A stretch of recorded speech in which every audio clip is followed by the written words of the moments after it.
Good stuff. How's everyone doing? Hopefully all right.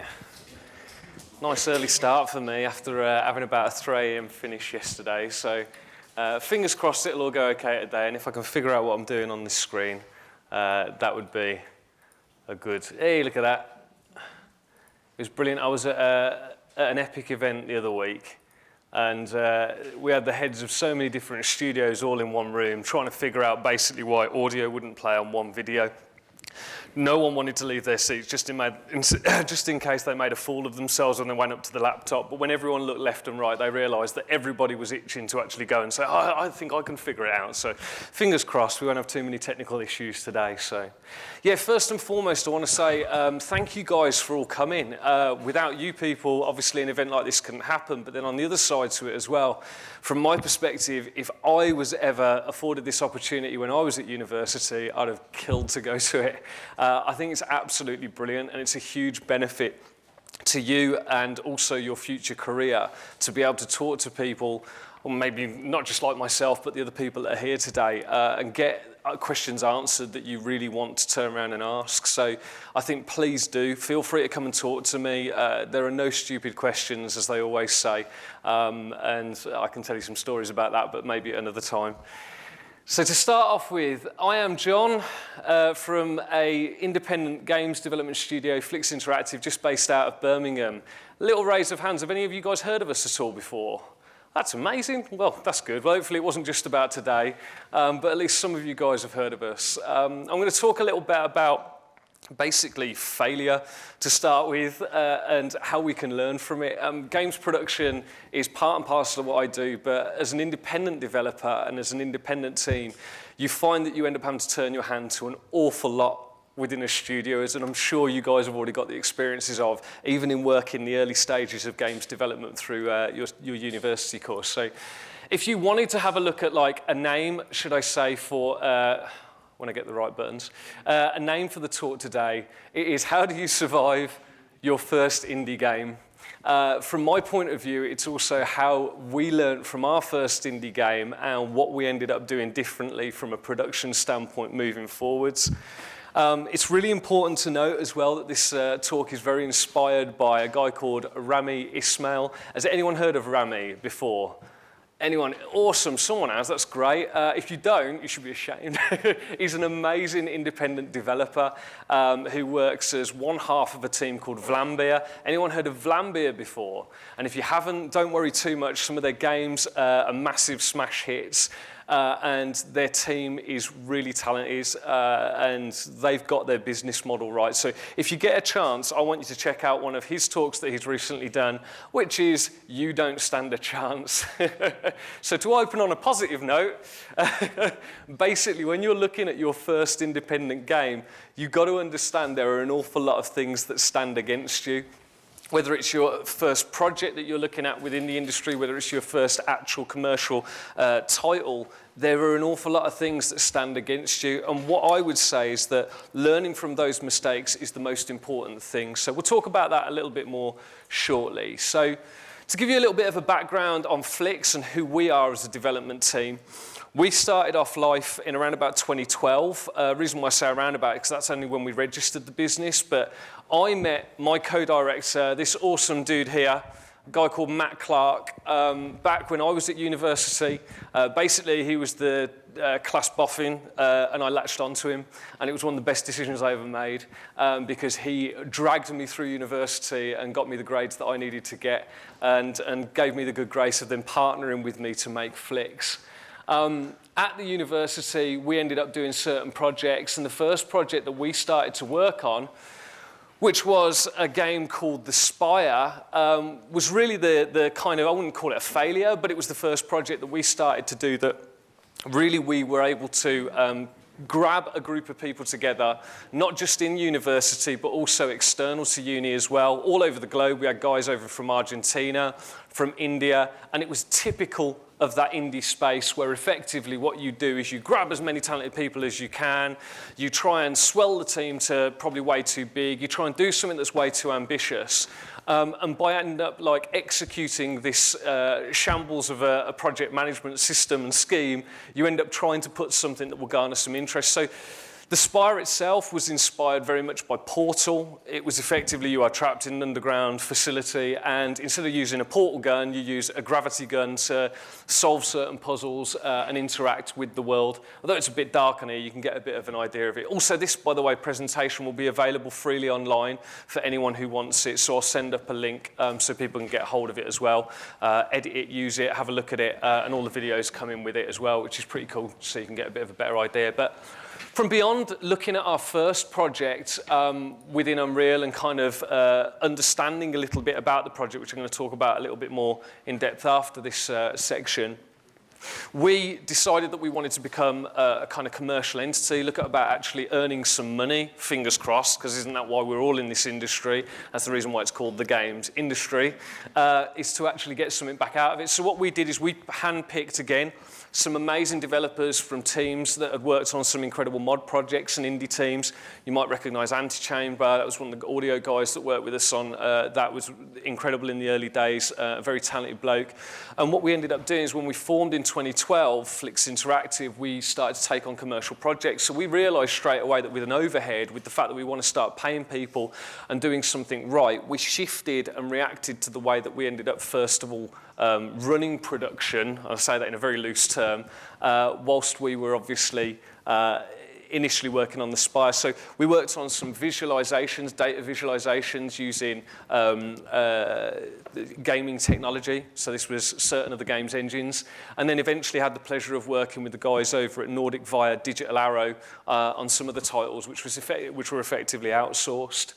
So let's go back to what we've got with this game, the Spire. Now, the fact is, how many of you guys here at the moment in time are currently working on a game project?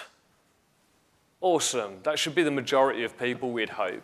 And how many people are actually working on something that they would like to take forwards to become a commercial project? Anyone? Yeah, there's a good few people, which is good, because it might be dependent on where you are within your kind of like learning cycle. But that's good, and there aren't any wrong answers here. None of the things I'm asking you questions-wise are traps where I can go, you're doing it wrong. It's really good to get that feedback, so don't just not raise your hand or answer just because you think I'm trying to trap you. The fact of the matter is what we learned from the Spire was one main point, which was the value of production, the value of pipeline, and knowing actually what you have to do to support a really productive project to make sure that then it's commercially viable. Everyone understand what commercially viable is, hopefully. Yeah? A few nods, that's good. Hopefully a few more people by the end of this will at least understand where I'm coming from with it. So if I skip through this, when I eventually get there, the pleasure of using Prezi, the fact is that the first thing I want to tackle is, or we had to tackle, and remember, by the way, this is a reflective view, so I won't turn around to you and say this is what we did exactly in the actual product when we were working on the Spire, but it's more of how we reacted to it afterwards, so understand the correlation. If there's any gaps between, feel free to ask me questions about it in the questions section, or cut in, I don't mind. So defining production within development is quite important, and thankfully, and the teachers will probably hate me for saying this, or the lecturers, but thanks to Wikipedia, we've got basically a simple quote that I've kind of, for want of a better term, bastardized, which is working to ensure the timely delivery of the highest quality product possible within a budget. And that works upon like these core 3 principles of what you should be doing when you're looking to productionize what you have as a small team. Realize that even if you aren't a producer within games, if you're an independent, you're a single entity, this is still something that you should really be taking on board, because don't think of it just as for you as a producer, think of it for you as a studio potentially, or as an entity, if that makes sense, the value of what you've got. Now, beyond that, as a producer, you have other responsibilities, such as negotiating contracts. That's a big thing that a lot of people don't understand as far as production's concerned. You are under a huge amount of pressure as a producer. You have to think about scheduling and budgeting, ensuring, it's all the ings, as you'll realise here, arranging, pitching, and also the buck stops with you for acquiring funding. And that's something that's really important. I believe that that should definitely be the responsibility of a producer within a team or a head of a studio, either which way. And that's really, really a key point to focus on. But really, when you're looking at it from a production standpoint, hopefully most of you are at least aware of what we call the iron triangle. Again, a raise of hands. Anyone know what the iron triangle is or have ever come across it before? There's only 1 or 2 people. Good, so at least this is fresh information for you. The idea of the iron triangle is effectively you have scope versus time versus cost, and all of that has an effect on quality of your product, okay, your game. And you need to understand that this is a really, really important thing for people in production to take on board and actually make sure that they manage. This is your sole goal, really, as a producer within the actual team. So I'm going to bounce around a bit, but you get the idea. The whole idea of the iron triangle is that it can scale, but it can never be changed shape. So the fact is, if you want to turn around and add more time to, or more scope to the budget, so a designer says to you, I want to add more features, well, you as a producer need to understand, therefore, that's probably going to take more time, and therefore it will cost more. Does that make sense? Yeah, your budget's going to have to increase. On the other side to it, and it's really good to talk through these, even if it's quite obvious. So if you have a smaller budget, okay, your budget is reduced in some way, therefore your scope has to turn around and come down, but you may be able to get it to get what you've got done or got to do in a shorter time frame, or you might see it as a negative, you have less time to actually achieve it. Does everybody, just as a nod, understand approximately where I'm coming from with that, yeah? That's really cool. Now, I think I've just got enough time to be able to say there are a few other ways of looking at this. Sometimes people say that there's another type of triangle which effectively says you can only have 2 of these things at any one time. So if you want to do it, if you want it to be a really good product, for example, at the top, forget quality in the middle now, but you want to do it cheaply, and also in the bottom left-hand corner you want to do it quickly, in that instance you can only ever have 2 of those things. And that's a good way to understand production. And by 2 of those things, I mean if you want a good product, but you want it really quickly, it's going to cost you a lot. That's the negative. Does that make sense? Yeah? On the other side to it as well, if you want to have it a massive game, but cost very little, it's going to take you a long time. Yeah? So work that principle through and understand that as a core to what you're doing. Hopefully some of you, especially from a production perspective, will at least make a few notes on this and understand that that is absolutely at the core of what you've got. So going back to what Rami said about the fact that actually at the moment in time for your first project, you're going to turn around and struggle. We've got to understand what the key barriers are that you face and how this principle applies. So the main thing I would say is that you need to start at home. You need to understand that no matter what project you probably take on, especially in the early days in your career, your quality expectations, the center of that triangle, are going to be unrealistic or potentially, once you've heard a bit of advice, blatantly risk averse. So it might be the opposite way round, okay? You can also have a look at that in a few other different places once I get there. You can think about customer expectations in the industry at the moment in time. They're always way too high.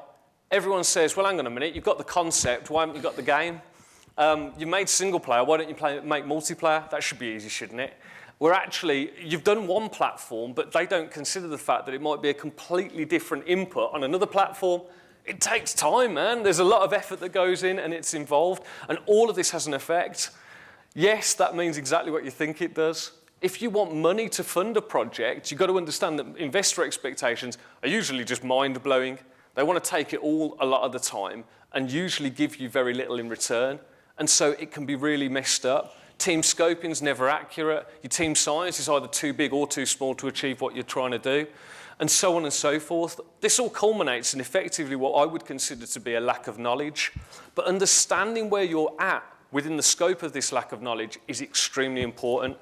And that's what's known as the Dunning-Kruger Curve. This is taken directly from one of Rami's talks, but is actually something that's widely known.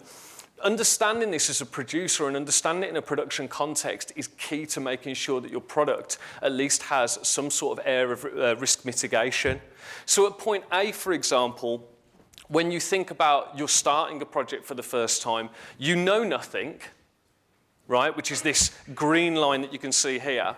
But on the other side to it, you know that you know nothing. So you're in a bit of a safe place. If you think about it from an investor's perspective, I've got a load of money, I want to invest in one of your products. But the problem that you've got is that actually, if they know nothing about it, they want to learn a little bit more. So the fact is that as they go through this curve, you realise that you maybe learn a little bit, you understand a little bit more about the product, and you maybe have got into an engine, you get your first product out there, or you get a bit of feedback from people at point A, and what you do is your anticipation of what you think you know goes up greatly.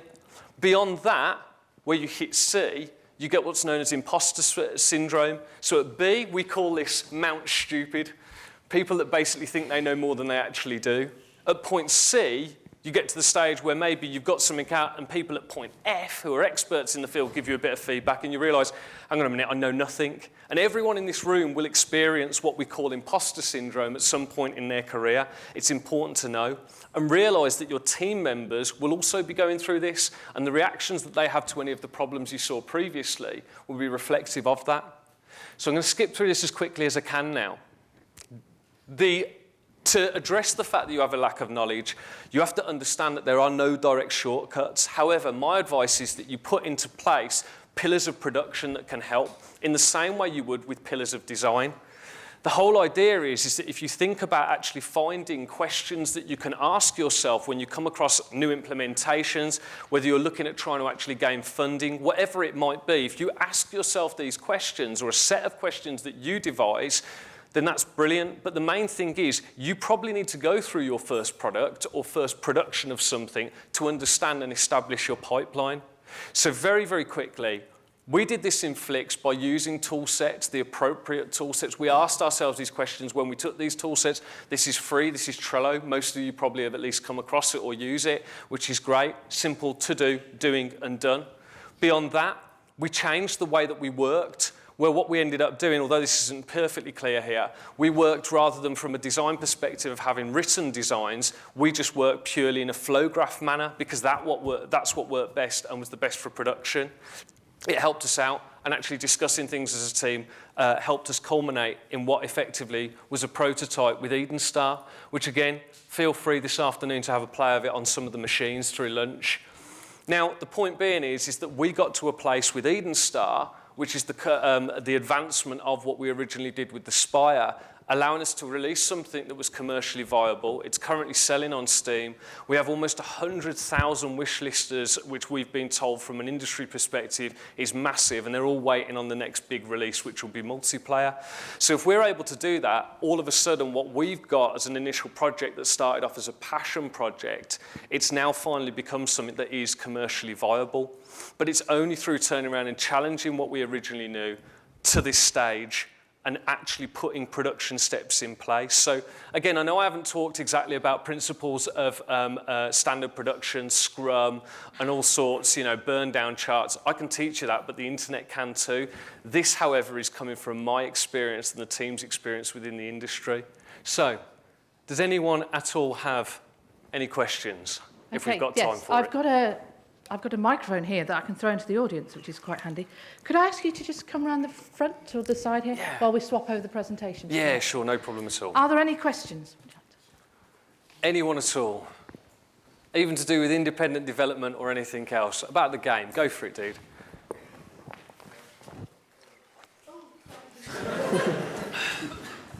Without trying to brain too many people with the microphone. Hello. Right. In regards to funding, like starting out as like an indie developer, how difficult was it to kind of acquire it in the first place? This is exactly the same as how you've got to understand as well. I'm coming from the perspective of before I started doing my course at university, I knew nothing about the games industry. I hadn't even gone into an engine before, so I knew nothing. So the fact of the matter is, it was an awful lot of hard work. It meant us having to put something together to prove ourselves, and that's what I'm trying to say through all of this. If your first project that you actually work on is going to probably inevitably, according to the rest of the industry, fail, I hate to say that, the fact is you've got to maybe think about actually what the purpose of that first project potentially is. Think of it as a stepping stone. Anyone heard of Ori and the Blind Forest? Okay, yeah, wicked. So Gareth Coker's our audio guy. He's the same guy who does the music on Ori and the Blind Forest. We've known him since before he started that. I know Tom as well, who started it. Ori and the Blind Forest was meant to be originally a throwaway project, not for want of a better term. It was their project that they were effectively going to sell off to Microsoft to earn the money to make the game that they really wanted to make. So sometimes you just have to think about it strategically, if that's a good enough answer, whether it's actually trying to prove yourself to then get commercial contracted work like we did. We worked that way round. A couple of other big game studios in the UK have done it that way. Or if it's to actually say, well, I don't mind losing all of my stake in this project because it's hopefully going to be able to budget us for the next big thing, if that makes sense. Cool. Anyone else at all? Yeah, cool. Well caught. How did you financially manage the first project you've made when you went indie? So with Eden Star or with the Spire? Which one? I mean the very first one, when you started. We didn't have any budget, so we were working part-time. Me and Matt ended up basically having 2 or 3 jobs to be able to at least give a handout to some of the actual programmers. I've got to say is that as a controversial point, I have worked for big studios in the past for nothing. I'm not saying I advocate that, but the fact of the matter is, if you've got a passion to do something, you do everything you can to get it done. With the budget that is pretty much zero, you realise that we were in the same position as what I'm telling you you probably would be today, which is that we under-budgeted. But getting to that stage and acquiring that funding is another conversation. I'm more than happy to talk about it if you want to. Anyone else?